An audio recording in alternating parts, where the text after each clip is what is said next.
Hello everybody, good morning. ਅੱਜ ਦਾ breakfast ready ਹੋ ਰਿਹਾ ਆ। ਵੈਜੀ 버ਗਰ ਬਣਾ ਰਹੀ ਹਾਂ ਮੈਂ ਸਵੇਰੇ ਬੱਚਿਆਂ ਦੇ ਵਾਸਤੇ। ਇੱਧਰ ਫਰਾਈ ਹੋ ਰਹੇ ਆ, ਇੱਧਰ ਚਾਹ ਰੱਖੀ ਆ ਪਰ ਬੱਚਿਆਂ ਨੇ ਦੁੱਧ ਪੀਣਾ ਆ। ਇੱਧਰ ਪੈਨਕੇਕ ਰੈਡੀ ਹੋਇਆ, ਉਹ ਐਕਸਟਰਾ ਵਾਲੇ ਆ, ਮੈਂ ਤੁਹਾਨੂੰ ਪਲੇਟ ਦਿਖਾਉਂਦੀ ਆ ਨਿਆਣਿਆਂ ਦੀ। ਹਾਂਜੀ, ਇਸ ਪਲੇਟ ਦੇ ਵਿੱਚ ਹੈਗਾ ਚਾਕਲੇਟ ਚਿਪ ਅਤੇ ਚਾਕਲੇਟ ਪਾਊਡਰ ਪੈਨਕੇਕ ਆ। ਇਹ ਚਾਕਲੇਟ ਪੈਨਕੇਕ ਕਹਿ ਸਕਦੇ ਹਾਂ। ਇੱਧਰਲੇ ਪਾਸੇ ਚੀਜ਼ ਸਟਿਕ ਆ, ਰੀਜ਼ਨ ਆ, ਆਪੇ ਕੱਢ ਲੈਣਗੇ ਵਿੱਚੋਂ, ਮੈਂ ਦਿਖਾਉਂਦੀ ਆ ਕੱਢ ਕੇ। ਅਤੇ ਨਾਲ ਹੀ ਮੈਂ ਐਪਲ ਰੱਖੇ ਆ,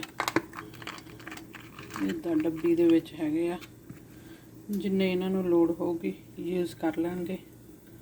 ਤੇ ਨਾਲ ਦੁੱਧ ਆ। ਇੰਜੋਏ ਕਰੋ ਸਾਰੇ। Some ideas for happy cooking. Make sure to like, comment, subscribe. Thank you. Bye.